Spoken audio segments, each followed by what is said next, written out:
Katibu wa NEC Itikadi na Uenezi wa Chama cha Mapinduzi Bwana Amos Makalla amewaambia wakazi wa mikoa ya Lindi na Mtwara kuwa chama hicho kitaendelea kuisimamia serikali kuhakikisha inaongeza kasi ya kupeleka pembejeo za kilimo na kuimarisha vyama vya ushirika katika mikoa hiyo kama njia mojawapo ya kuwafanya wakulima wanufaike na mazao mbalimbali ambayo wanalima.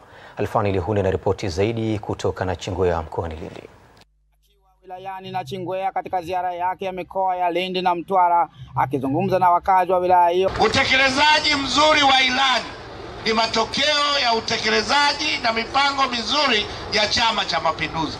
Kwa hiyo nataka niwaeleze kwamba Chama cha Mapinduzi chini ya uongozi wa Dr. Samia Suluhu Hassan umefanya mapinduzi makubwa kuimarisha ushirika, kuongeza ruzuku ya mbegu na mbolea kwa wakulima, na bei ya mazao imeendelea kuongezeka siku hadi siku.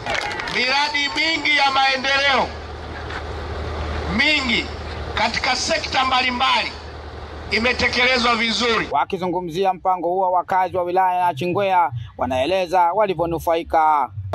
Kwanza tunashukuru sana kwa pembejeo ambazo anatuletea Mheshimiwa Samia Suluhu Hassan, na pia kuendeleza stakabadhi ghalani, kwani inaweza kutunza pesa zetu kwa usalama zaidi.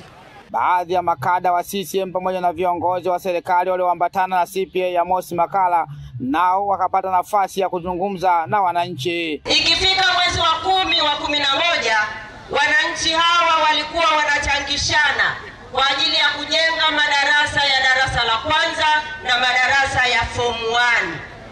Dr. Samia amemaliza shida hiyo.